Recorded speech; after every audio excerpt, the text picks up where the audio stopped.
Welcome to the Average Joe Jiu-Jitsu podcast, episode 24, Preisinger.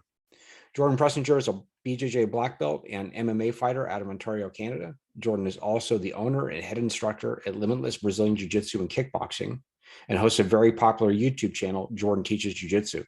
Jordan, thanks for coming on the podcast today and speaking with me. I appreciate it. Yeah, thanks for having me. It's a pleasure to be here. Awesome.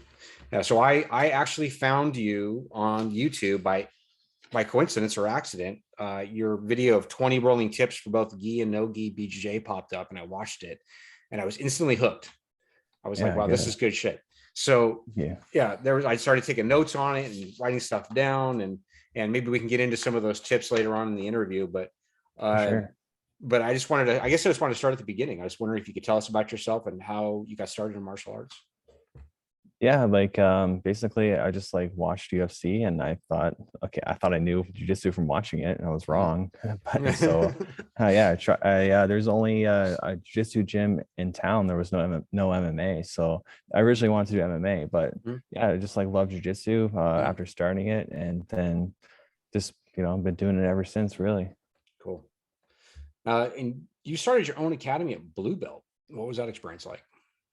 There was pros and cons and challenges. So basically I was going to a CrossFit gym, and they asked me if I wanted to start a grappling program there. And I've always wanted to start my own gym. I thought, well, it's a little early than I expected to, but I didn't want to turn down the opportunity.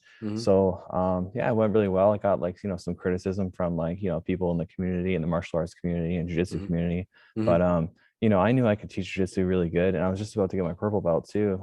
So I felt why not just a little grappling program? But then it turned out from a little grappling program to we outgrew the space pretty quickly. I had to get our own spot and just flourished. It just, it did so well right off the bat. So I'm really glad I did it. And now I have all these upper belts to roll with, and no regrets. So it worked out really good for me. Nice. Who'd you get your belts through when you were doing your own class? I left my instructor when I was at purple, right after I got my purple belt, just due to just some affiliation, disagreements and stuff like that. So then I affiliated with Steve Burgess and Dan Guillemette from Evolution Jiu-Jitsu, and I got my belts from them and trained with them. And but basically as a day-to-day instructor, I haven't had one since I was at the end of blue belt. So I've been on my own since then, which is basically 60% of my jiu-jitsu career. It's 6 years. So right. Wow. So what are your recommendations to get the most out of self-learning? I mean, how did you structure it? Did you just start watching a bunch of video and reading a bunch of books and just experimenting? Well, that's what I've done since day one. So day one, I was reading Jiu-Jitsu University every single day. It's a book. It's the Bible of Jiu-Jitsu, in my opinion. And always watching instructionals and stuff like that. So I've always been a self-learner. And I was on my own, but I was already a high level competitor, winning absolute divisions and stuff like that. Wow. So I knew what I was doing. And then just perfecting the technique from trial and error. And if I just say there was something I'd want to teach, but I didn't know it as well as I could have, well, I'd watch so many videos on YouTube and instructionals and get everyone's perspective on it. And then I would start trying it out at the gym. And then I would teach it. And then once I've taught it, well, now I have a better understanding of it. And now I really start using it. So my jiu-jitsu has always been in phases. So I'll be really big on guillotines for 2 months. And then, kind of move on from that. And then to go Kimura trap for 4 months or something. And so it's always I think I've always specialized in one thing. And then once I've moved on, now it's just a added component of my game rather than a specialization. So I think that's a good way to get better too. Nice. Yeah, that's actually interesting because I actually do a lot of the same things. And I think there's a lot of times where I think, God, I should be better than I am, or how do I get better quicker, or et cetera. I guess it's a mental thing, I would think. I mean, is it partly confidence involved with all that? Not just the knowledge, but the confidence. I mean, you're a very confident person. I mean, I remember hearing how you said before you even started jiu-jitsu, I'm going to be a world champion. Exactly. So confidence is the most important thing, I've always been confident in everything I've done, just because I just think if other people can do it, why can't I? Right. And, I've always approached self-learning as if I want to learn like math, you can learn from like a professor or a teacher, or you can open the textbook. So like it's very similar for like jujitsu. There's so much content out there, and to learn how to get better, you definitely need to have like some base, but like you can learn and become very high level just from learning online. So Mm-hmm. you have to have that confidence, and confidence when you're rolling too, because Mm-hmm. I feel like if I mess up a technique, it's no big deal because I have confidence that I can, get out of this bad position now. So I always Right. have so much confidence to try anything I wanted to. Mm-hmm. No, that makes a lot of sense. And I agree with that. I mean, I've always said that like instructors are good for what's the word I'm looking for? They can inspire you and push you in a certain direction, but I think ultimately, to get good at anything, especially something like jujitsu, you have to do a lot of self-study, and you have to like take it upon yourself to like learn the material and learn how to make it work for you. Yeah. And one thing I really like about the way you teach is you're very conceptual as opposed to techniques. That's a lot of how my jujitsu is. Like I try to keep it in boxes of certain things I do. I don't believe in learning 1,000 million techniques, because I don't think you can. I don't think you can get that good at all those things. So I like to, keep it in a smaller box and get better at the conceptual part of how to apply those techniques. So that's something I really think you do very well. Yeah, thank you. I think Yeah. a lot of it just comes from like really paying attention to like what I'm doing, like while Mm-hmm. I'm rolling. And Mm-hmm. because I think one thing that happens is like instructors, like they often teach techniques the exact way they learned it. So Mm-hmm. they don't have the confidence to really show what they do because maybe they don't understand what they do, but they remember how they were taught it. But Mm-hmm. when you really truly understand the technique itself, then like and everything behind jujitsu, then it's like so much easier to to convey the concepts. And Mm-hmm. concepts are just so important in jiu-jitsu, like you Mm-hmm. said, like yeah, way more important than knowing like 1,000 techniques. Yeah. Yeah. Yeah. You're what are your I'm sorry. Got cut. I knocked myself off because I got ahead of myself. So yeah, as you actually said the one time, you said concepts are way more important than individual techniques. And yeah, I said I agreed, etc. So yeah, but concepts are like, how do I say it? The idea of conceptual training, I think in itself is can be difficult to grasp. I mean, it's like you see people teach like Danaher teaches conceptually, but he's also teaching techniques. But he teaches a lot of tricks along with the techniques, just like you do, like how to apply them better. So it's one of those things where it's a gray area. I think. I think that you should have, like you said, a strong foundation in the basics and be able to apply the concepts to the basics to make them work, like posture, structure, base, etc. Um, Yeah. and you do a good job of that. And I'm talking more about you than I am about letting you answer the questions, which is not good of me. But I just wanted to, I think people should check out Jordan's YouTube channel. It's really good. Jordan Teaches Jiujitsu. It's an easy title to remember. There's no way you can't remember that off the top of your head. Go check it out. So, Jordan, what are your views on competition? Because I know you've competed in the past, but I don't think you've always been like what's a good way to say it? Like the average competitor, like where you really enjoy doing it. Is that an accurate statement? Yeah, so like I've always just competed just because I was good at jiu-jitsu, but like, Mm-hmm. I never enjoyed it whatsoever because Mm-hmm. I find it extremely stressful. Mm-hmm. And yeah, it's just like not something I want to, like, I don't know, especially now that I'm a little older, like in my 30s, like 31.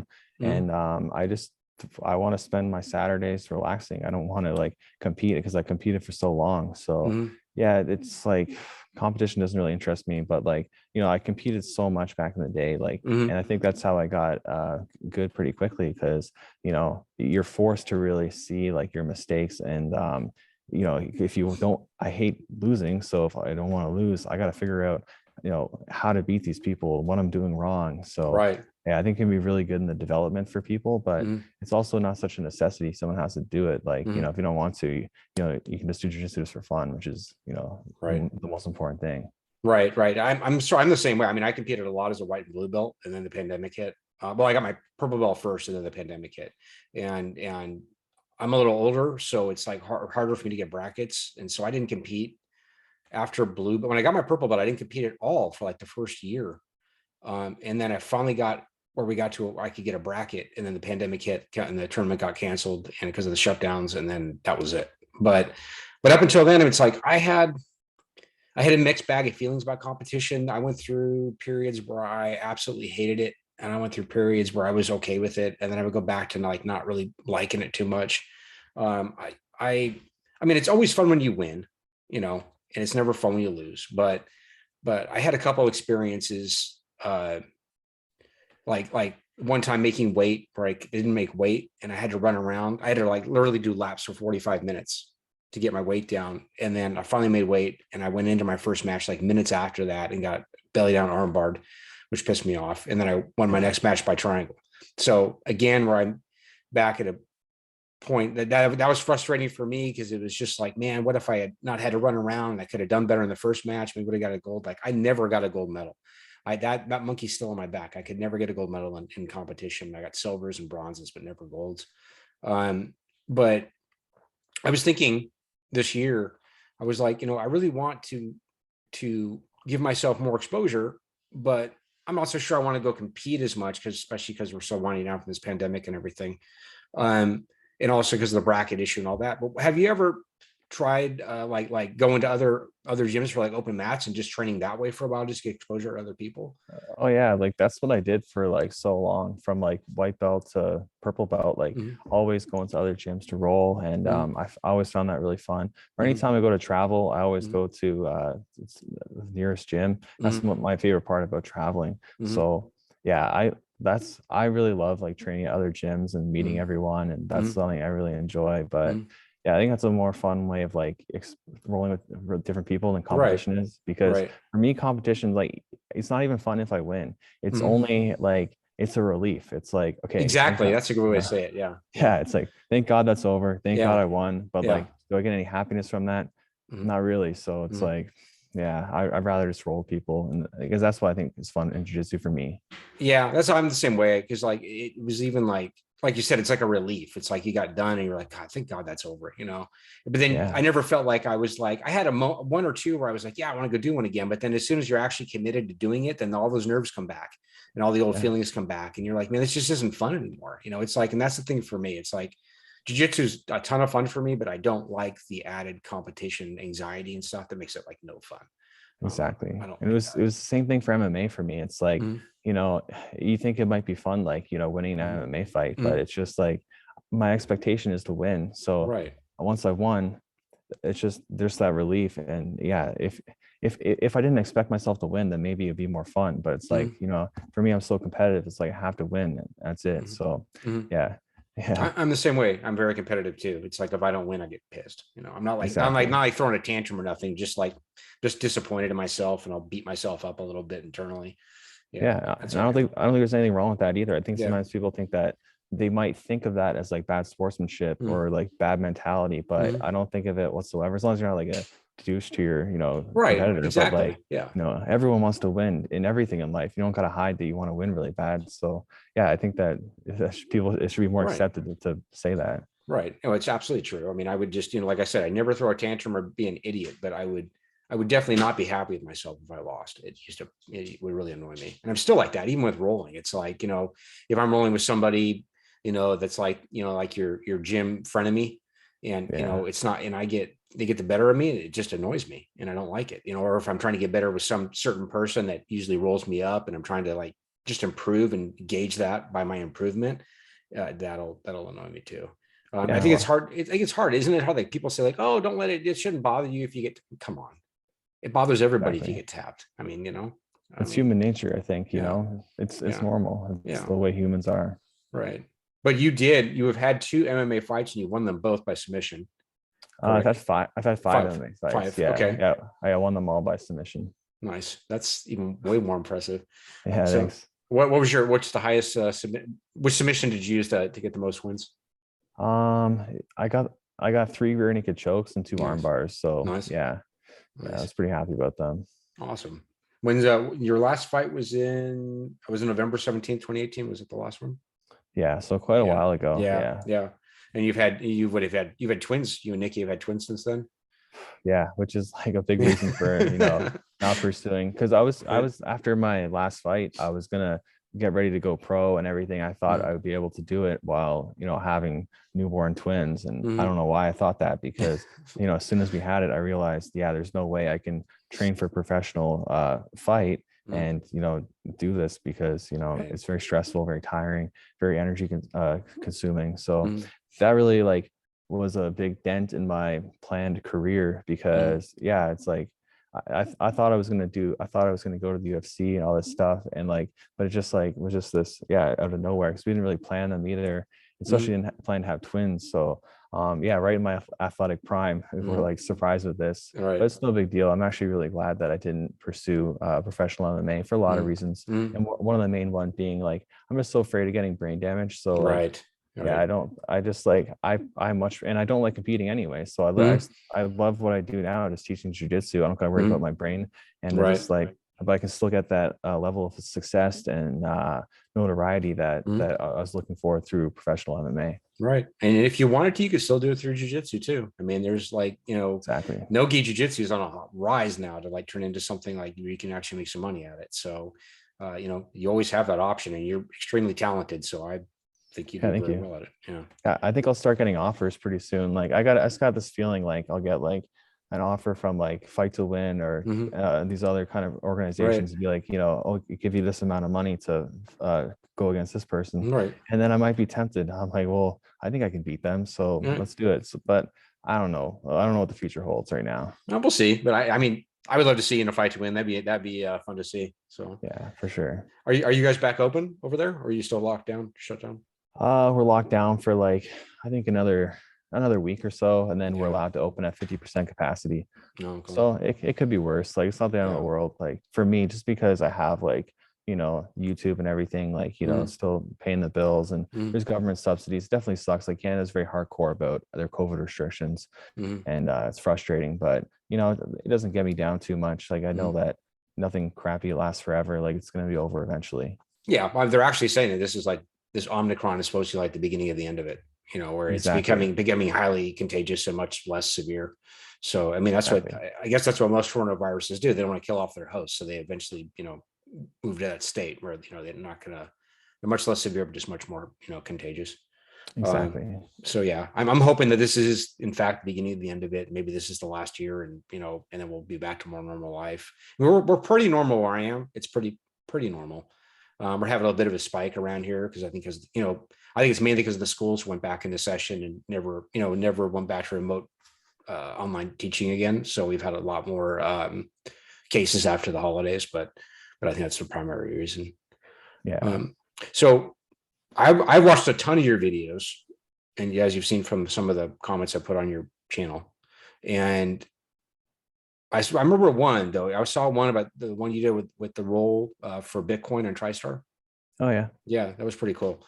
Yeah. And you said, I'm going to quote you. You said, "I don't have the best cardio, but I do have an iron will to keep going, even when I'm dying from exhaustion." I don't know. I didn't always though. And to be honest, there were times competing as a blue belt where I was so exhausted that I had just had to quit. I had to hold my head in shame. With time and experience, I developed a mental fortitude. Can you explain how you developed that? I mean, what did you do or where you're at now? What was the difference? What was the journey you took to get to that point? I don't think there was like a specific like instance, but just like going through just everything in my like jiu-jitsu journey, it's been such a journey. And yeah, I think that's like the perfect word really for like my circumstance. It's been such a journey. And yeah, just like, that match at TriStar really showed me that, like, because like my mind wanted to quit so bad because like I was so exhausted. Like I'd never been that exhausted before, but I just kept like holding out a little more. And then I just that really showed me that, like, it's really mind over matter, because I like previously I'd like, blue belt especially, I had been extremely exhausted, but and then just like kind of gave up the arm bar because I just couldn't go anymore. But if I would have held out a little longer, just keep trying to hold out longer, I wouldn't have like felt like a quitter. So yeah, like a lot of like that's what's great about jiu-jitsu. It's like you can learn so much that you can take, in other aspects of your life and really grow as a person. No, I absolutely agree. I mean, I think that even the whole like I used to, when I was younger, in my 20s, whatever, I would quit stuff if I got annoyed with it. I would just, quit stuff. Not everything, but a lot of stuff. And now I think after doing 8 years of jiu-jitsu, I've really developed a more of a, I won't quit anything type of attitude, even if something's annoying me, whether it's, my drawing progress, my jiu-jitsu progress, my podcast, my whatever, work, family issue, whatever, it doesn't matter. I don't quit anything now. It's pretty cool in that regard, that even if stuff really annoys me, I just keep going through it. And I absolutely think I got that from jiu-jitsu. For sure. So in one of the physical ways of doing this, I mean, I'm thinking, was breathing part of the issue? Because you said you got exhausted and you learned how to, get past that, or was it all mental? Yeah, just like mental, I guess. And the problem was for a long time I didn't really prepare correctly to compete. Like I just rolled a lot, and that's not. And now that now I'm like smarter when it comes to like physical preparation. Like I understand that stuff a lot more. So like I could have like not had that issue at blue belt if I would have like taken my strength and conditioning more serious. And now I do. Well, now I don't now because I'm not competing. Now I just try to stay in like relatively good shape. But like if I were to start competing, like getting ready for an MMA fight or jiu-jitsu match, I would know what to do to make sure I don't gas out. But I think just like certain people just don't have great like lung capacity too, and like especially when like they like are decently like muscled and so yeah, there's like there's like fast twitch like type people and slow twitch type people. It's just like the fact of the matter is if you have fast twitch, you are probably not going to last like as long like as someone with like a slow twitch. So there's pros and cons of all body types. And yeah, I think that's one problem I've always had, been like very fast twitch and very like just trying to win so quick, so fast. I just like go for it. I got to pace myself a little better. Right. Do you ever feel like you gas more wearing a gi than a no-gi?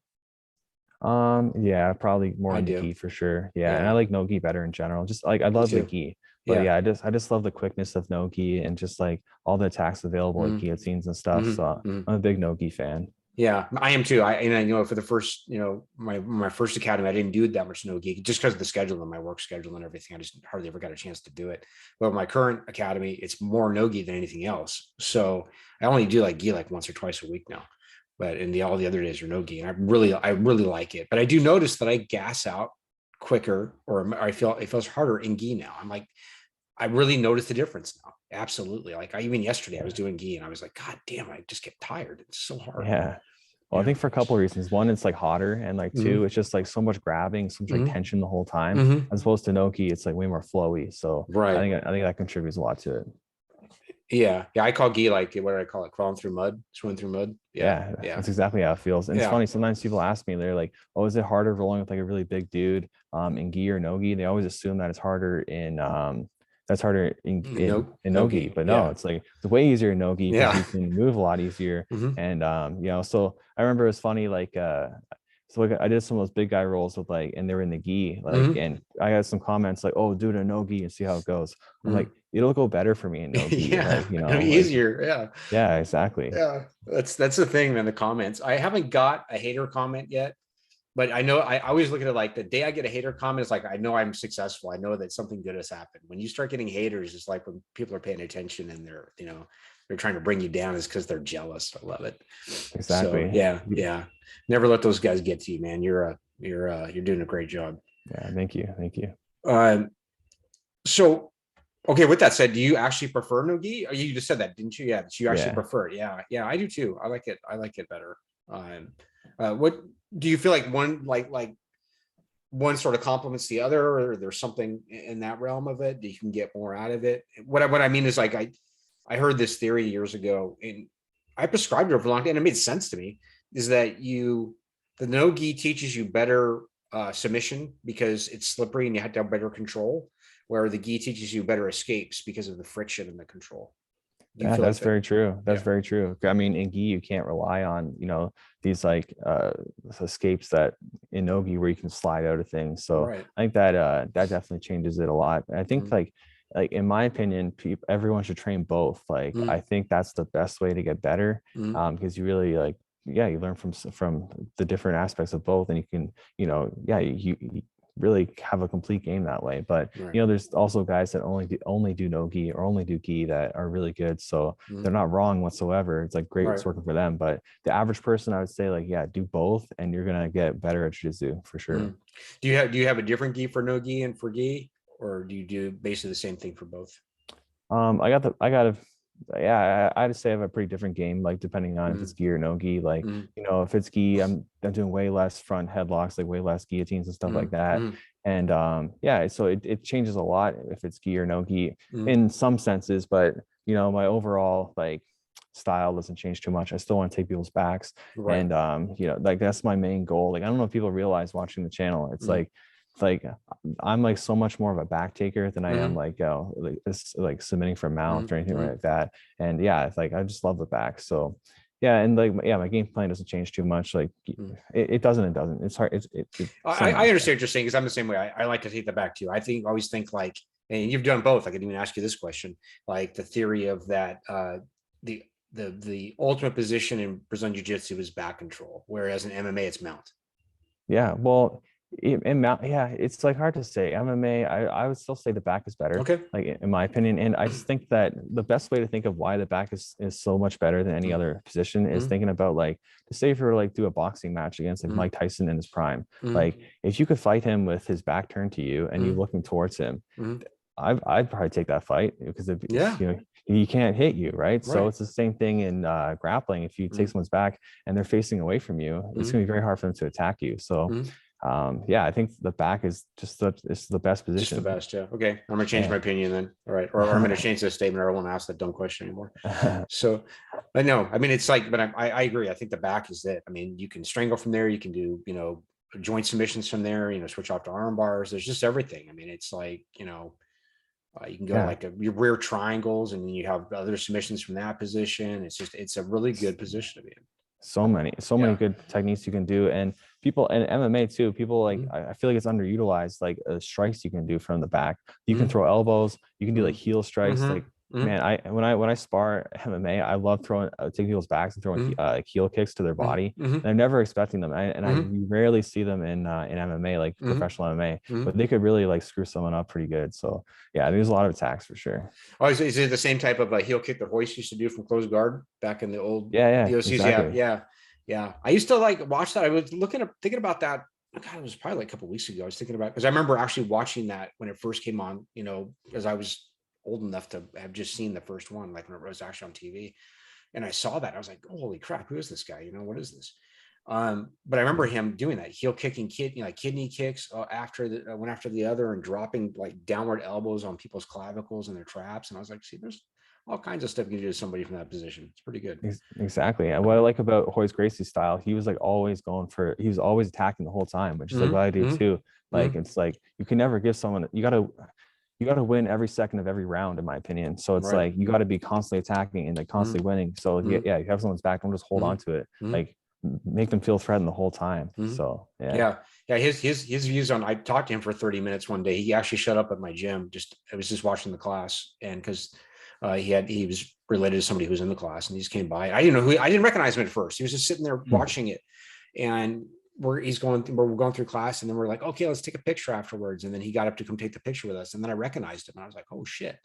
So I took it, cool. I got a picture with him. It's on my Instagram, and then I talked to him. He and a friend of mine talked to him for like 30 minutes, the three of us afterwards, and he's got some really cool opinions on martial arts, but old school. I mean, he's like, you know, he's intense about it. It was really cool to listen to, because it was like not this, you know, the light, you know, competitive, nice guy type thing you hear a lot of in BJJ. It was totally like knockdown, like old school, like intense views on martial arts.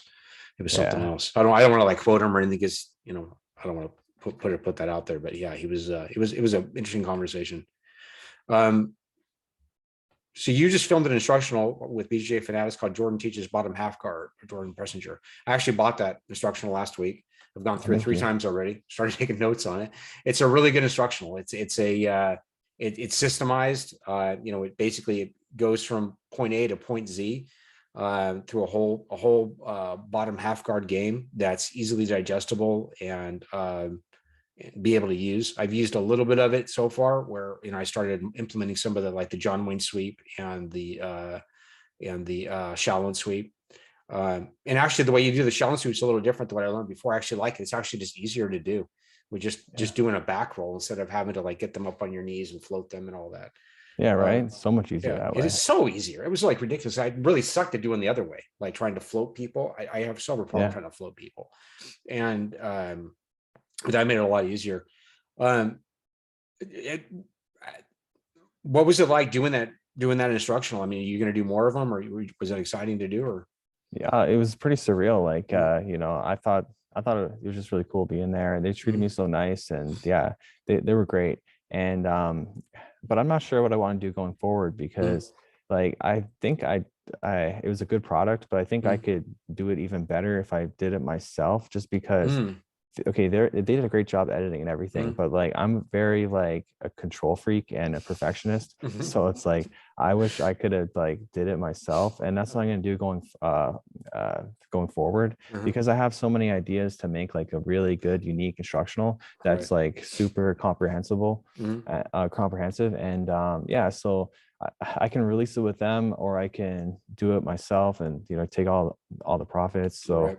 yeah, I'm not sure what I want to do, but the offer's there that I can go back anytime. Mhm. So, and which is like tempting too, because I really want to do a role with Bernardo Faria for the Mhm. channel. Mhm. And yeah, he said he was down to do it. So it's like No, hard to turn that down. But yeah, I really want to, like, I'm not sure if I want to make my own or go to keep doing it with them or not. It's like, you could do yeah, it's a both. tough.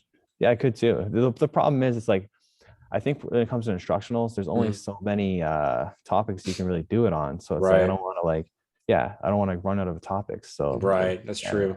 I mean, it's if you were to, if I had suggestions or requests, I would say a Kimura system, or back control would be awesome to see from you, or something it's on fun. dope or dope mount even.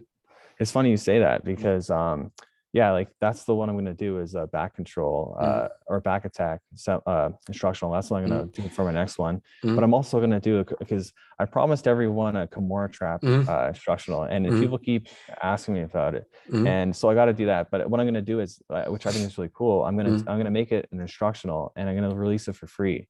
So it's gonna Nice. be it's gonna be like an hour and a half, and it's Wow. gonna be including rolling footage and Mhm. everything, and Mhm. the instruction, and I'm just gonna give it on YouTube for free. So I think That's that's awesome. Yeah. Thank you. yeah, I think it'll be like I'll be like the first person to actually release one on YouTube. So I think Mhm. that's really cool. Yeah. And what I'm gonna do is I'm gonna time it the same time I release my back attack instructional, and be Uh-huh. like, you guys like this one? Well, you Mhm. can pay for my back attack one. Right. And yeah, I think it's like also shows that I'm not like, because I don't want people to think I'm like money hungry, like trying to get their Mhm. money either. Mhm. It's like Mhm. I want to release a lot of free content, and because Mhm. that's where I want to help the jiu-jitsu community. That's where I came from. But it's like I also want to make some money, because it takes me a lot of time like You to have do to all make this money. I stuff. mean, it's nothing wrong with. There's nothing wrong with making money. I mean, it's like what did the Joker say? If you're good at something, don't do it for free, right? So, Exactly. and I mean, you can give some stuff for free. I mean, I do, like, as an artist, I'll do some stuff for free for certain people. Like, even if you can do it for, I've done it for guests on the podcast, and I'm still like backlogged, but I'm still going to get those done, and I want to talk to you about that as well. But but I also do commission stuff. So if somebody wants something that's, a specific thing, and that's not really in my wheelhouse, or it's not something I normally enjoy doing, then yeah, I'll charge them for it, and it's okay to do that as long as you're reasonable, or, or fair about it. And I've even negotiated with people about costs and prices, and I've given them products for less than I normally would, so it's making money is okay, but I get what you're saying, and I appreciate it as a consumer that you're willing to give away some of it for free. And if I'm not mistaken, I think that when you get your YouTube channel to where you have yours at, you actually do make some income from YouTube. Is that true? Oh yeah. So Yeah. like yeah, I got like Google AdSense. Plus I Mhm. had like my Patreon, and people are Mhm. very nice, Mhm. giving me Yeah, yeah. money every month. Mhm. And yeah, I got some like video sponsorships. I'm working with like Skillshare. Mhm. They're gonna sponsor some videos. So yeah, lots of ways to monetize the channel a little Mhm. more. And Mhm.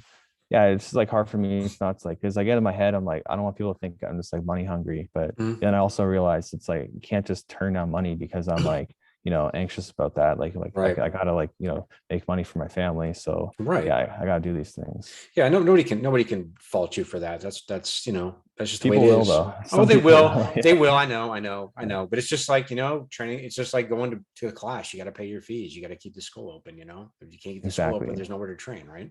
So, Exactly. that's the way I look at it. Uh, but like I was saying before, I actually did buy your instructional. I really did enjoy it. If the listeners are looking for a really good instructional on bottom half guard that's easily digestible and is systemized and goes, from this point to that point to that point. If they do this, you do this, etc. Get Jordan's instructional. It's on BJJ Fanatics, and it's titled "Jordan Teaches Bottom Half Guard" by Jordan Preisinger. So easy to find, inexpensive. top quality. It's good to go. Get it. Yeah, thank you. You're welcome. Like I said, I've gone through it 3 times and I'm doing my notes on it, and I'm going to keep working on it. The one thing, I did have, I've noticed about myself is when you show the lower knee shield position, I do that a lot. I have to like get my knee up. I have to really work on putting my toes on the hip. That was something new for me. The concept of putting the toes on the hip and hooking the foot underneath. That's a new thing for me. And I've got this habit now that I do it the other way. And so now I've got to like consciously work on doing that, but I'll get there.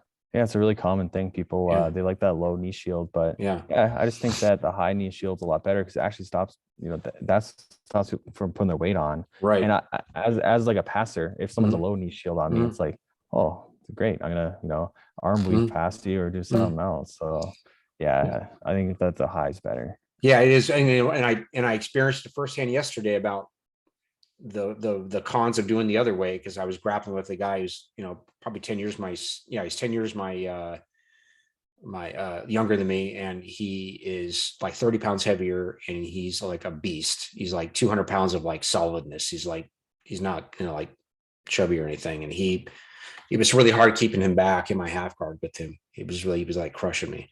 So, and I think that was part of it, is like having it too low instead of higher up in the shoulder. Exactly. I just got to keep working it. Any other? Well, let's see.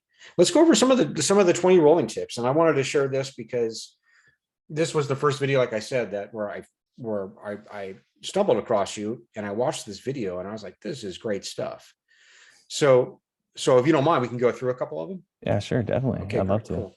So the first one was sit instead of lay on your guard, and that's pretty cool. So instead of in other words, to get your grips, for the listeners, to get your grips is to actually from a seated position, so you can actually get your lapels or your grips, and then if you want, you can always fall back to your back. But in that point, you should still have 4 points of contact. Correct. Okay. Yeah, exactly. It's funny. Like that's something that I feel like is never taught, ever. I never heard of that being taught. And I just kind of realized it through doing private lessons. It's like, how can I make this person's guard better? And then I realized, oh yeah, what do I do? I start on sit-up guard and then take my grips. So that's really got me thinking, because I think sometimes instructors don't always think about what they do, right? So they just, like I said before, just do what they're taught. So it's been a lot of these 20 tips are just thinking about, what do I do here? So it's really good to self-reflect on your rolling and kind of figure out. And I think that's one tip that will instantly change people's games and stop their guard from getting passed. So really happy to share that one. No, that one worked. That was a great one, actually. I never really thought about it before either until I heard that. Now I do it all the time. Now I'm always thinking about that. Or if I get pushed on my back, I don't know, 4 points of contact, I'm always trying to get back to that position so I can get my contact in and get seated again. That actually goes back to one of the other ones. Then you said keep your toes on the mat. So that's important too for in side control, so they can't roll you over too easily, is actually so you can drive back in. Is that what you're doing in that point? Yeah, exactly. And I should have paraphrase that a little bit, just in the sense that you can have your toes off the mat if you're actively working a submission and they're not actively trying to escape. It's more when they're trying to escape, you really have to keep your toes to drive into them. Otherwise you won't be able to hold on to them, especially in Nogi, because Nogi is so slippery and they can move. So you have to engage your toes. Okay, that makes sense. So that's a good secondary way of explaining that. It's good. And then there was trap your hands to make submissions easier. Now, like this one, there's some footage of you on the video. You've done this. You came from one of your roles with the bigger guys, where you went, I think from side control or north south into an arm bar, but you stepped on the guy's other arm before you went to the arm bar to keep him from putting his grips together. I thought that was awesome. Yeah. So I've been trying that. Was there something you did to develop that, the way you drilled it or something, or did you just start thinking about that all the time? I guess gotta step on this guy. So basically people have said I'm a monkey from day one, that. My feet are like hands, and I've always really liked that, people saying that, because I've always really loved monkeys, which is why I have I have a bunch of monkey tattoos, actually. So I was gonna ask you about that, but yeah. So that's why I've always been really into monkeys. And I don't think I ever deliberately thought to start using my feet more. It's just it just seemed obvious to me, to block someone's, grips, like use what your tools, and your tools are also your feet. So, it makes such a huge difference in rolling to be able to use your feet. And like all like the higher level guys, like they might not realize it, or anyone else might not, but they use their feet so much to to block these grips. So I would say to everyone, just like do their best to start trying to do that kind of stuff and have a lot of success. Okay, cool. Have you ever tried to do that from like north-south Kimura position? Because it's like every time, it was like 9 times out of 10 you get the north-south Kimura, it's like really hard to finish that position. I always had to go to a secondary usually. Yeah, so that's a good question. And I think just in general, the north-south type Kimura is like it's hard to get. Like you need to be pretty strong. Yeah. And I don't like saying that for a lot of techniques, because I don't really believe always that strength matters so much. But I think that is a good example of like having to be strong to finish from there. So yeah, definitely if you can like, what I like to do from there is to block the hand. So like they can't connect their grips. So I'll grab like this, and then now we don't have access to their fingers. So instead of using my feet, I'll just I'll block their hand like that. And because you can't let people grip. If they grip, it makes it so much harder to do anything. Right. Which is all what my grip fighting video is about too. Yeah, the grip fighting one's good too. And then there was control the legs when finishing a sweep. Now this is a good one too. I actually freaking lost a tournament match because of this.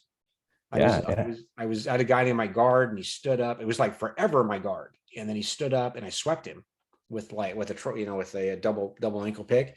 But then he fought the way you say to do it. He fought to not accept the sweep and kept trying to come forward, and kept me from getting back up. So I couldn't get the points. And then he got my back eventually. Right at the end, he got 4 points and he won the match. That pissed me off because I was doing okay until then.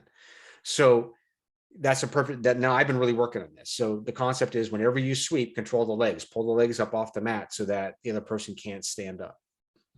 Yeah, I would say that's like one of the number one mistakes like the lower belts make. They just don't realize they need to do that. And I can't remember like where even like learn that from. I don't think that's one I thought of myself. I'm pretty sure like I heard someone else say that, and I've been doing it ever since, but I can't remember. But yeah, like what a difference it makes. And I feel like that kind of stuff is like really teaching people how to grapple, and it's like rather than just jiu-jitsu techniques. So I think that's really cool, and not really done much in jiu-jitsu. It's like always like, oh, this is the technique, but it's like, well, what about all these other things? So yeah, it's a good one. Do you ever find that it's easier to do that though with gi than it is no gi? As you have the grips on the pants?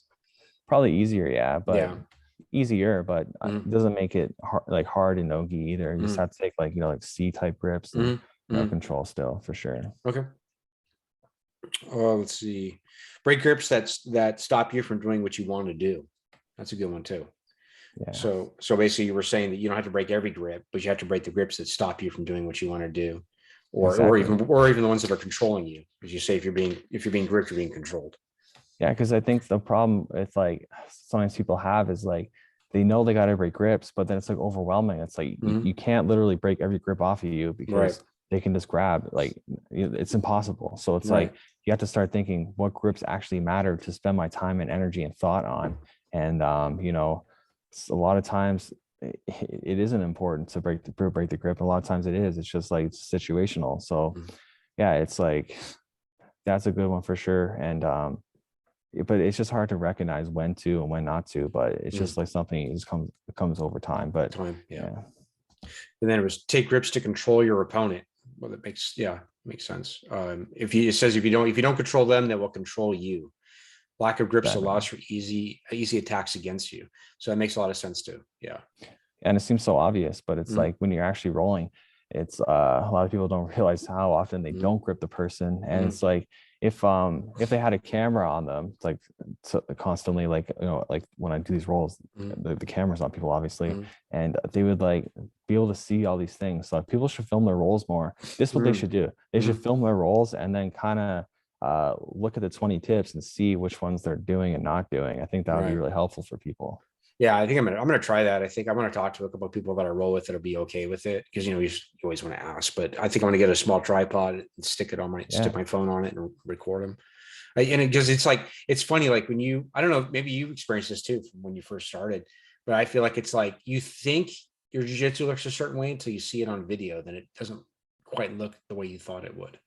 Exactly. That's actually something that like, because I didn't really see myself roll like that much before starting the channel. So it's actually like a really interesting thing, like seeing myself roll as much as I have now. And really it's made me better at jiu-jitsu too. It's like really seeing like what I do and you know what gives me the most success. So it's, yeah, I highly recommend it for everyone. It's just cool to see yourself too. And it's like, yeah, to see, it's just enjoyable, like to you know, see your hard work and all the stuff you can do. Yeah. I got my last blue belt match on video where I triangled my opponent, and so that was cool. But I actually have that. Nice. But I don't have any of the others though. I was just always forgetting to ask somebody to film it or whatever. And I don't know. Yeah, I had the same problem. Like, well, I would say like maybe 25% of my tournament matches were, not even, maybe like 10% were filmed. And now I wish I filmed all of them, because now I actually use some of them for the videos themselves to teach. So like my next one, it's how to beat bigger dudes. But luckily I had like 2 matches filmed of like huge dudes. But yeah, if I had all of them, I'd have all this like resources to pull from. And so it's like stuff like that. I feel like taking pictures and videos, not just of like your jiu-jitsu, but just like so many events in your life. It's like so important. It's like, because it's just nice like being nostalgic and seeing all this stuff we did. So people should prioritize that more. Yeah, absolutely. Yeah. And the one I got, it's great because it's a bird's eye view. Somebody took it from up above. They filmed it for me, and so you can see the whole thing, and it's all, you can see the whole mat, and you can see all the movement and all the position changes and the submission and everything from up top. So it's actually a really good. Was it like a drone? Like no, there was like a second level over. It was like in like an auditorium where there was a top level, and they were just right down over top of me, and they were filming it. So that's it cool. Came out pretty good. Let's see. Clear your elbows and your knee line. What was it? Clear the elbow and knee line. In almost all cases, once you are clear of the joint line, you are clear of the submission threat. Get your hips below their knees instead of above. So this is a good one too, because this just simplifies escaping leg attacks and arm bars and etc. I was going to ask you, do you have a good tip for escaping a Kimura? Trying to get the elbow out in a Kimura. Man, it's really hard. And the thing is with jiu-jitsu, a lot of times it's like people don't like getting this answer, but it's just the truth that like jiu-jitsu is hard, and you just have to accept that a lot. And yeah, because it's not easy for me to escape a Kimura, but it's the same thing. You just got to clear your elbow. It's like, and how you do that, you got to get to a position where you can pry it out and or change the angle without getting to a worse position. So that's extremely hard to do. And I think the Kimura grip, like is like one of the strongest grips by far, because it is so hard to escape.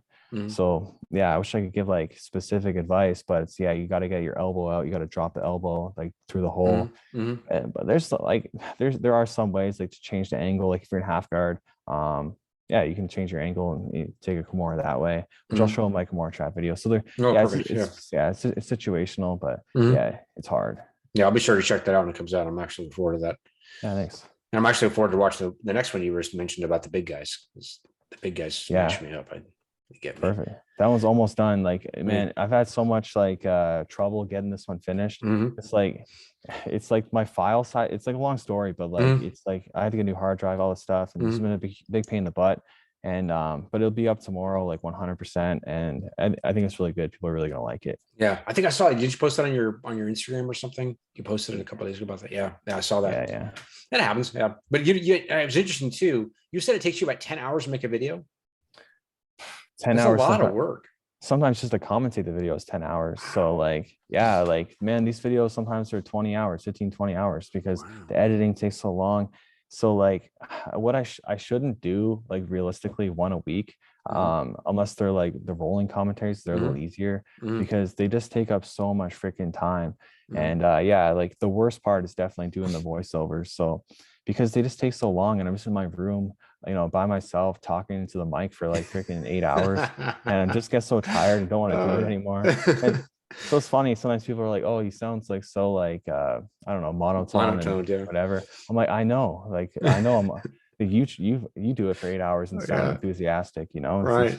It's tough. Enough it. I mean, it's just that's the way you sound. Because I mean, like I listen to myself, and I'm always like, God, you got to talk slower. You're not enunciating. Your words are blending together. I'm really hard on myself about how I speak, but it is what it is. And I try. And I always try it. It's always the introduction on the interviews where I always like fumble on my words or screw it up. And I think I need to start like like practicing it like 20 times before I actually say it, so that I'm used to it, so I'm more comfortable with it. But I'm always trying to remind myself to talk slower, and I know I don't do it most of the time, and it drives me nuts. But yeah, that's what it is. Yeah, that's what I try to do too, is just talk slow, and Yeah. so people can understand. And like sometimes people tell me I'm talking too fast, and I people tell me I'm talking too slow, Mm-hmm. and it's like you just like can't win with people. Yeah, it's like, But what do you want from me? You know, you're getting free, awesome material to shut up and learn it. You know, it's like, yeah. exactly. Um, so let's see. Keep your hands off. Oh, keep your hands off the mat. You need to control your opponent, not the mat. Keep your hands off the mat. I would assume that's except for posting, but yeah, that makes a lot of sense. I mean, it's putting your hands on the mat is pretty dangerous a lot of times. Yeah, I mean, Yeah. and in terms of like posting, like you Mhm. don't want to post unless you have to. You know Right. what I mean? Because Yeah. as soon as your elbows go away from your body, well, now there's like No, that's a good opportunity point. in triangles. Mhm. So it's like, yeah, like it's not like never put your hands on the mat, because Mhm. they're gonna try to make you put your hands on the mat. So you Mhm. want to avoid it as much as possible. But Mhm. yeah, that's one I feel like it also goes into like the grips, where you have to have grips on people, because if Mhm. you're touching the mats with your hands, well, you're not controlling your opponent. So Right. like that's not very smart. So Right. you gotta have your hands on them. Right. No, that's a great point. That's a great point. Yeah. Do not accept sweeps or takedowns. Okay, this is one I have really started doing as well too, and this is a good one. It's like, it's not over till it's over. Fight hard to get back up, and I can't speak today. Fight hard to get back up if you get knocked down. So basically, the essentially that until your back hits the mat for 3 seconds, if you're competing, there's no sweep anyway. So as soon as you Yeah. get you hit the ground, you post whatever, get right back up and start fighting back. Exactly. What happens a lot of times is people, they spend their energy in bad positions Mhm. rather than spending their energy to like not get put in bad positions. So it's like, and the same thing with actually learning jiu-jitsu. It's like so many people want to get better at side control escapes. And that's like because when they're beginners, they're always side control. They should put all their effort into guard retention Mhm. and not even care about side control escapes. Because yeah, it's like you don't want to, it's hard when you get there. So the same thing with the like, sweeps and takedowns. Like, Mhm. you'll spend way less energy fighting off the takedown and sweep than you are going to in a bad position, like as a result of those takedowns and Right. sweeps. So yeah, you gotta you gotta know when to spend your energy and when not to. And yeah, you can't accept bad positions at all. That's golden advice. I'm actually going to quote that one. That's why I was writing down the time. I'm going to use that as a separate quote for a post. That is awesome. Perfect. That's Mhm. awesome. Let's see. Never let people grab your head. This is one that's really been in my head a lot now lately. It's like I am all about the T-Rex arms and don't let people grab my head, and Yeah, stay on my side. You know. that's the one like I feel like resonated the most with everyone on my Mm, channel. It's not letting people grab your head. mm, And it's funny because like I've never heard someone say that before. And mm, I learned it from like, so there's a role I did on YouTube with the brown belt beast, like Alex's name.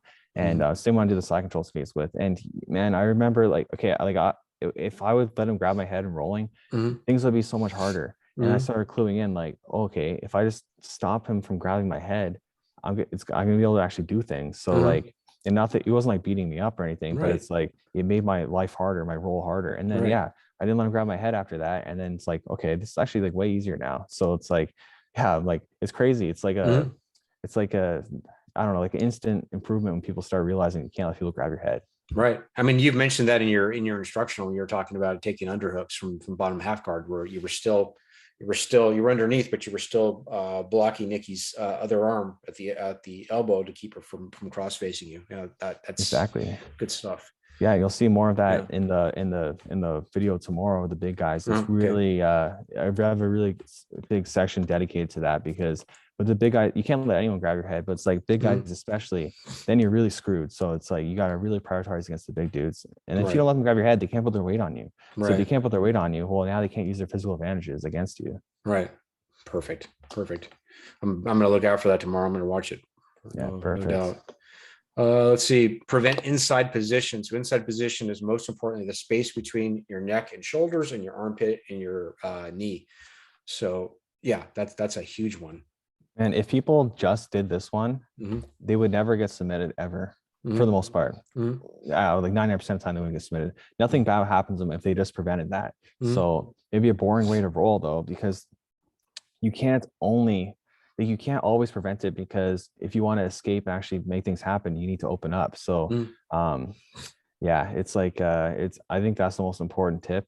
Like it could be a video like just in itself. Like it's so important, so crucial. Everything, like you think about, like if someone has your back, they got a seatbelt grip. Well, now they have inside position, or someone has even side control. That's just a reverse seatbelt grip. They have inside position. So it's like every bad position you could be in is inside position. Oh, that's interesting. I never thought about that. Like that's a reverse seatbelt control. It is actually, it's the same freaking thing. Yeah, Yeah. having underhooks and head controls the same position, but just reversed. Yeah, it's funny. I realized that just like the other day I was thinking about it. So it's funny. It's funny. Like I think that'll resonate with people too when they kind of hear that one. Oh yeah, it's like Right. it's just the same thing as reversed. Right. And it's like, and even the whole thing about knees, like the knees to elbow position, trying to prevent it. I heard John Danaher say that, and that stuck in my head. And I really try to emphasize that in escaping. But I also figured out that actually it's pretty much everywhere. It's like, even if you have somebody in side control and you have proper head control and you have inside position and your wedges are proper, your elbows and your knees are still trying to come together around their hips, same thing around their head. It's the same thing everywhere. It's really everywhere if you look for it. Literally, jiu-jitsu is like, that goes into like the jiu-jitsu is a grip fight, because those are all grips too. And those are all good grips. And like circling your hands to the inside breaks people's grips. It's like, yeah, that's by far the most important tip. I think people should really think about that more, is inside position. And that's what I kind of learned the concept from was Danaher. So I can credit that to him. And I think he's really he's really brought that concept to like the jiu-jitsu community. And I think a lot of other people are kind of realizing that too, how important that is. So yeah, I'm really happy about that. Yeah. It's excellent. Excellent. Yeah. But that's a great example of conceptual training. It's like, it's just the concept to put your knees and your elbows together. I mean, your knees and elbows together. And it's like, it's not about a specific technique. It's just an over encompassing concept that should be in everything you do. Or a lot of things you do, we said prevent T-Rex arms, one of my favorites.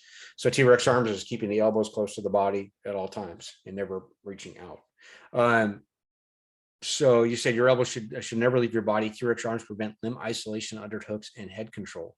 And I liked how you said, T-Rexes can't extend their arms, and neither should you. So that's a good one. So that's a good.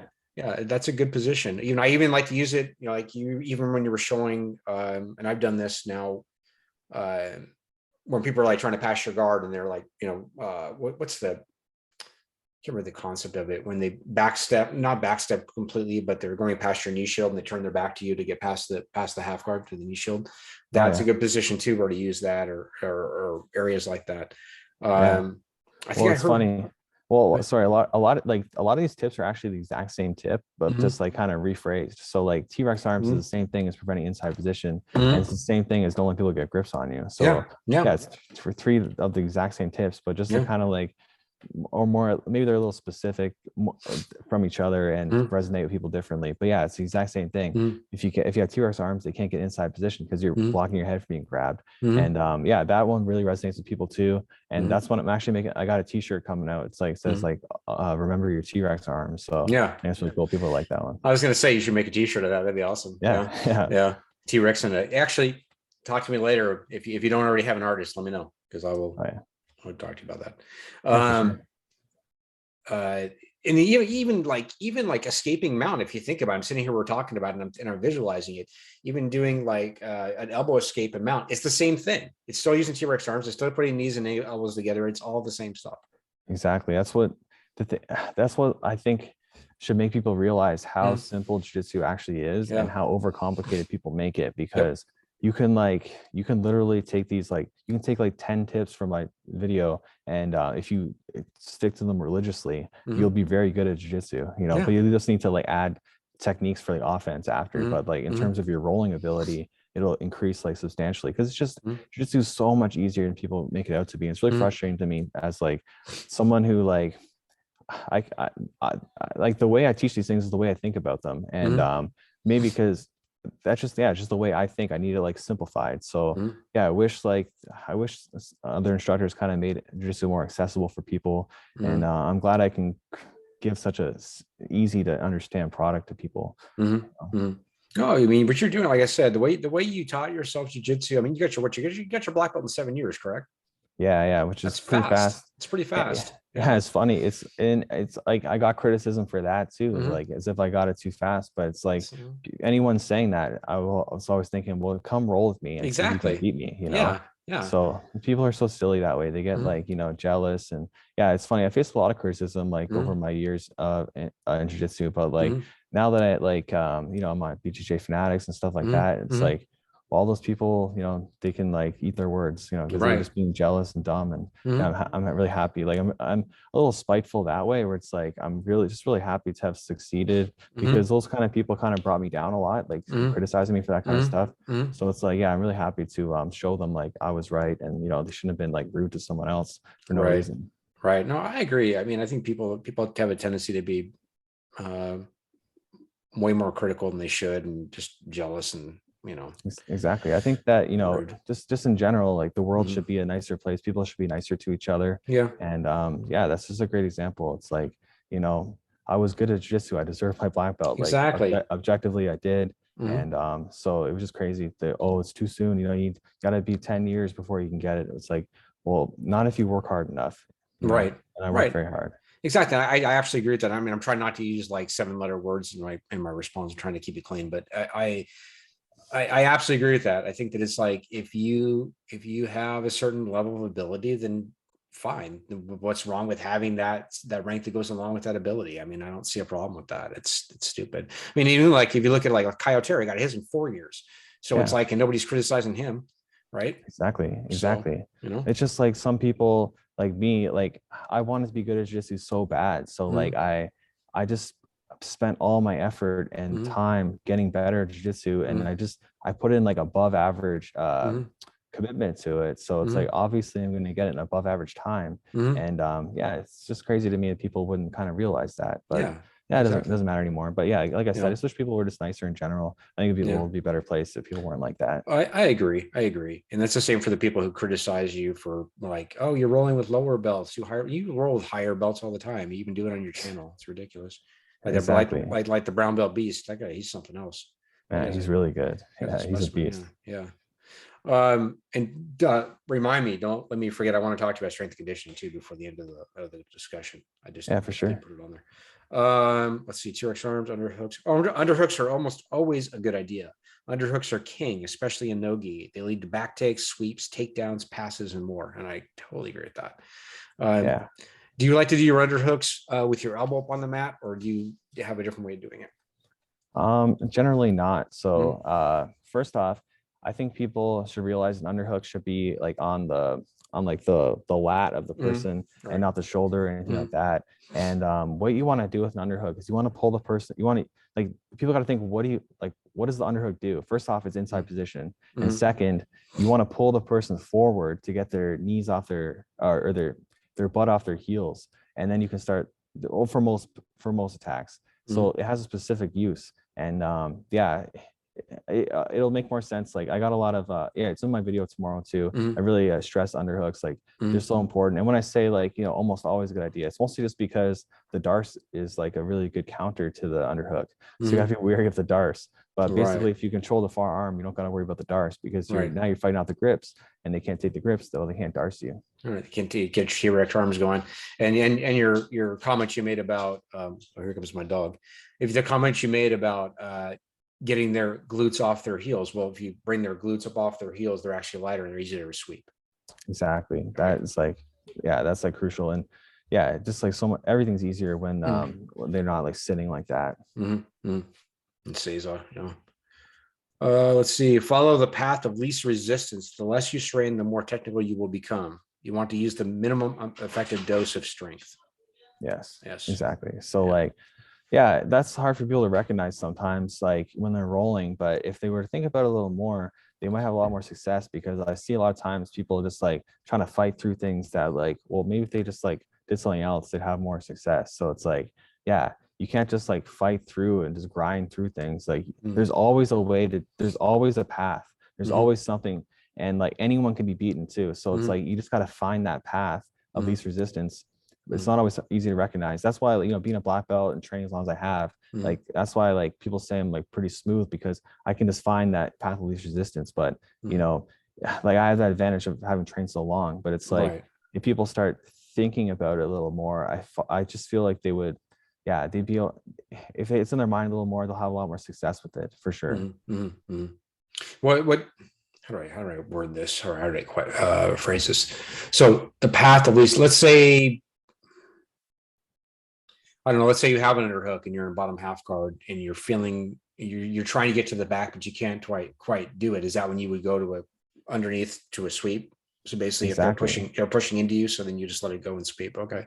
Exactly. Yeah. And Yeah. maybe it just, maybe not that, maybe, but maybe not. It just depends like what they're doing and where their body weight is. It just, and it's finding what technique at the right time. And yeah, so that's really what it is. And because yeah, if you just try to fight hard with the underhook and try to get up and take the back and it's not there, it's like, well, I waste all this energy, and like it's not technical to do that, I think. Yeah. And that's more like, sorry, that's like more like wrestling. I don't think, right. I shouldn't say that because people like get mad, but like I think yeah, I think wrestling is a little more basic than jiu-jitsu.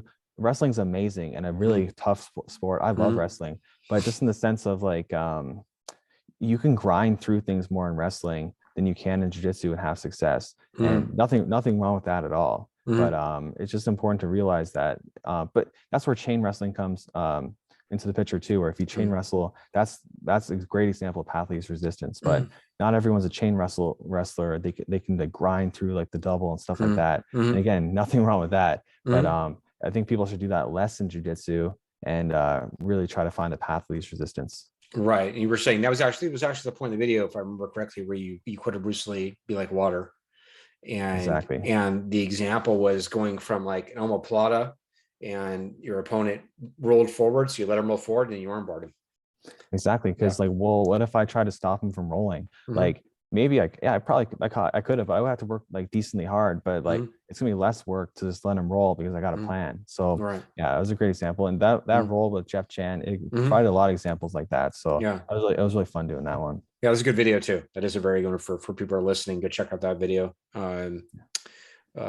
Actually check them all out, but there are some really good ones on there that I think are like really great examples, or like the highlight ones that you've done.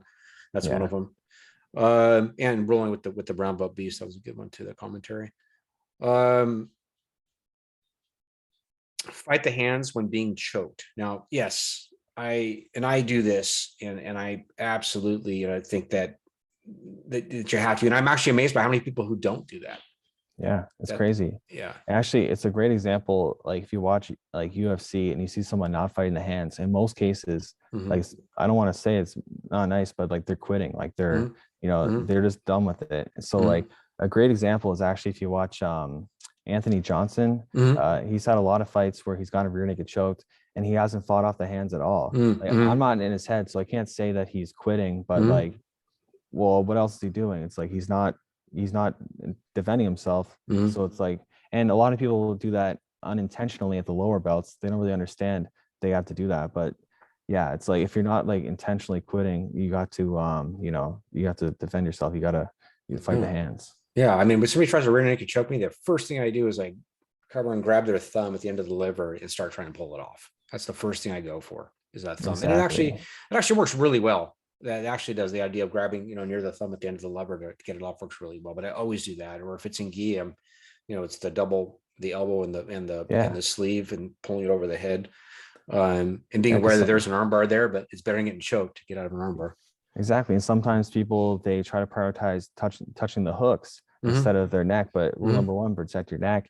And like you can definitely reach down to the hooks if you're protecting your neck. But if you're not, you cannot reach down to the hooks. So it's like, yeah, you have to protect your neck. You have to fight the hands.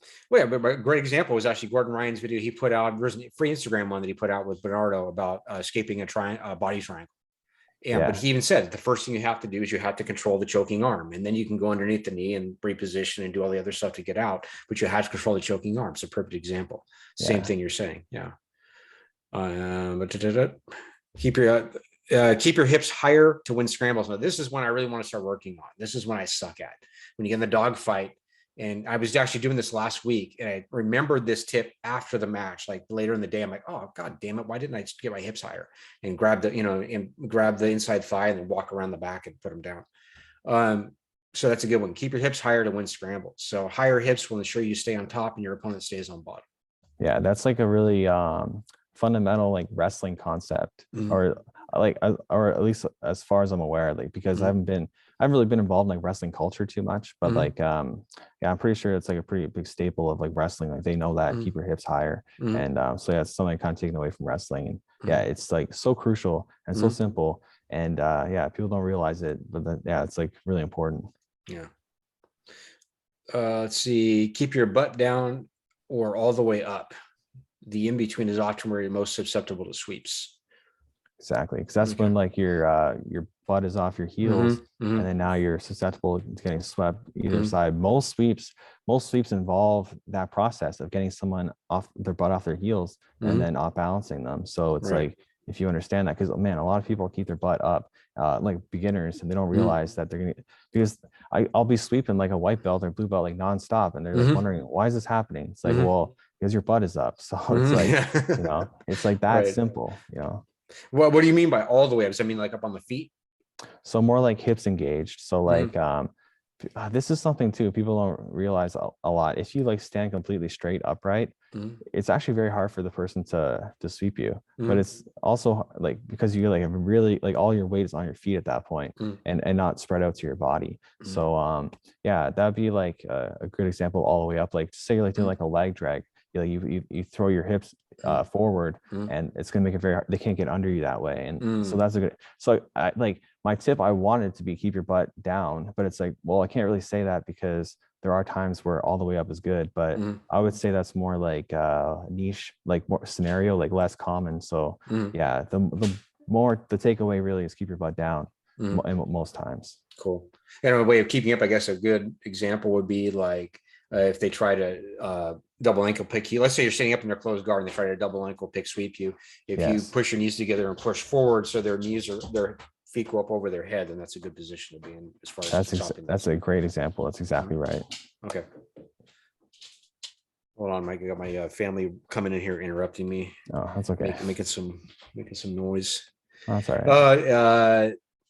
Let's see. Use wedges. When something is stuck, you try to pry it out. Use wedges to help free whatever is stuck. Yeah, so this one seemed like really obvious to me, but I wasn't sure if it would be obvious to other people. Yeah, because like sometimes it's just so easy to pass and the person doesn't realize it is. So just use a wedge and get your leg out. It's like that simple a lot of times, but they're just like wondering why they can't get their leg out. So yeah, just like that's a good tip. Yeah, that's great. And then the last one is break the opponent's posture while in your guard. You can attach. I can't speak today. It's ridiculous. You can attach from their broken posture or let them posture up and attack. Oh, that's why, because I had a typo. You can attack from their broken posture or let them posture up and attack as they do.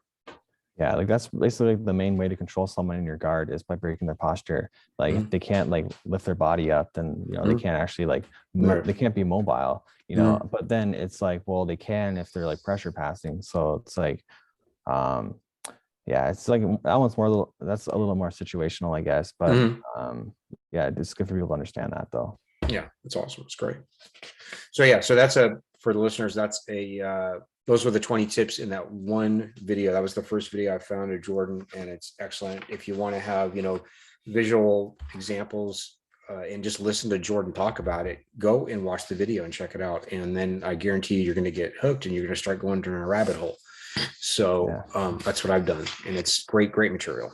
So strength and conditioning. So you said earlier you did different types of strength conditioning for MMA and when you were competing more frequently in MMA and Jiu-Jitsu as compared to what you do now. So the majority of this podcast is geared toward the average practitioner. So as an average, what would you advise for an average practitioner? For an average practitioner, I would say like when it comes to lifting, like do the bare minimum. So it's like, you know, only lift for like 20 minutes and don't go to failure, or else you're going to be way too tired for jiu-jitsu. And you can't lift like a bodybuilder or like a power lifter and do jiu-jitsu. And so it's like, you know, if you can squat like 300 pounds 5 times, well, instead squat like 275 4 times and just, you know what I mean? Like, so like, and then slowly build up really slowly. I just, that because volume is like is the most important thing without taxing your body, in my opinion. And I think kettlebells are actually probably the best thing to do for a jiu-jitsu athlete for sure. As opposed to like more traditional powerlifting stuff, but they'll get the more powerlifting, that's more important for, I would say, for like if you're really competing and you really want to get really strong. But yeah, like kettlebells are the way to go. You just find like you know, like a program from, there's like Simple and Sinister, all these good programs out there. They're really good. Just like don't overdo it. Don't be working out for an hour in the gym or you're gonna have no energy for jiu-jitsu. So what did you do when you were competing? What type of strength conditioning would you do? It's like basically, just like I would like do some powerlifting and just like I didn't really do too much like lifting to get ready, just because I'm naturally pretty strong person. But like so it's like my cardio is where I need to like work, put in the most amount of hours. So I would just like go in like slow, steady runs for like building up aerobic capacity, and then I'd also do like some interval type stuff for like the anaerobic. So, but for the average person, like the best thing would be, it just depends. Like the average person's probably better off lifting or like kettlebells than they are working on their cardio for the average person. Cool. Yeah, I've got a background in some bodybuilding and powerlifting and all that, and I still do some of that stuff now. I mean, I probably my workout is still, I work out like 2 or 3 days a week. Max. I'll do jiu-jitsu for 5 days a week, and I'll do like 2 or 3 weight workouts, and I try to keep them down to an hour. But I feel like, with my experience in lifting, that it's like it really doesn't negatively affect me. I mean, I know how to I'm getting better at gauging like how much is enough. Like I'm always trying to find like the minimum effective dose of what I'm doing. Exactly. So that's the way I look at it, and I'm also following. I'm actually a member on Josh Shetledge's BJJ strength coach website, the Strength Matrix. I'm going through one of his programs right now. So far, so good. So far, I like it. And it's like, and he also says the same thing where you can tailor it to your own specific recuperation abilities or needs. You don't have to do like the 4 days a week. If you only do 2, just do the 2, and then next week do the other 2, and just lengthen it, make the cycle go longer. I think sometimes people don't realize how strong they can get by like doing barely anything. So it's like, if you just lift something, you're like somewhat consistently, you're going to get pretty strong and strong enough to, have a benefit in jiu-jitsu. So it definitely depends on your own specific goals. And like someone like you that like, has like lifting experience, like, you know your body a lot better and can like, when you're pushing it too much. But I feel like the average person like is getting into lifting, they should like take it slow and just like not overdo it, because that's when injuries start happening too. And I hate seeing people get injured, and then they think that jiu-jitsu is dangerous. And in my opinion, I don't think jiu-jitsu is that dangerous compared to other sports, because like the physio places in where I'm at are filled with hockey players and soccer players. So it's like if you use your body, you run the risk of injuring it, and if you don't use your body, you run the risk of chronic disease. So like I'd rather like use it, and run the risk. So and jiu-jitsu can be pretty safe as long as you just like are smart about it. And most people hurt themselves because it's their own fault for like doing dumb things they shouldn't, like not tapping.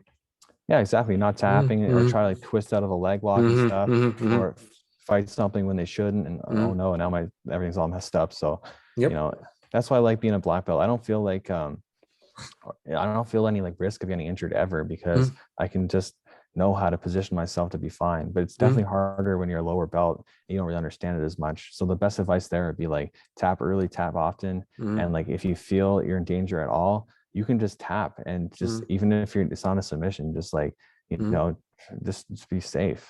You can't breathe or whatever, they have to, if you feel like you're being smothered or whatever, it doesn't matter. Or like someone's got your leg like in a twisted position, they're not like submitting you, but like it's just a weird spot, or like you're like, or your hands like kind of caught in their gi or something. Just tap. I actually there's a new thing I need to learn how to do, which is called escaping a lockdown. And like my knees, if I get caught in a lockdown, my knees, I've had a couple of knee injuries from jiu-jitsu. And so now it's like, if I get caught in a lockdown, it's not hard to pop a knee a little bit, like minor pop if I don't, watch it. So like even yesterday, I got it locked down. I felt it a little bit and I just stopped. I'm like, that's it. I'm like, stop, you got me tapped, whatever, it's, Exactly. but then last night I went on YouTube and I started typing in how to escape a lockdown.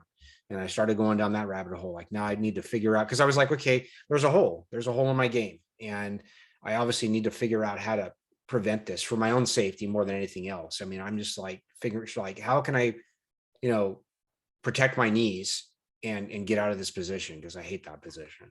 That's the worst thing. So do I. I don't hate many positions, but the lockdown I really hate, because I've seen someone have their ACL completely torn from the lockdown, and they weren't even like doing anything crazy. They got their leg extended and then just ripped, and now they need surgery. I'm like, I never want to see a lockdown in my life. So like, I hate the lockdown. And but I don't think it's that hard to actually escape. I got a half guard passing video that I'm pretty sure I show it in there, so check that out. Okay, that might help you a lot. Yeah. All right.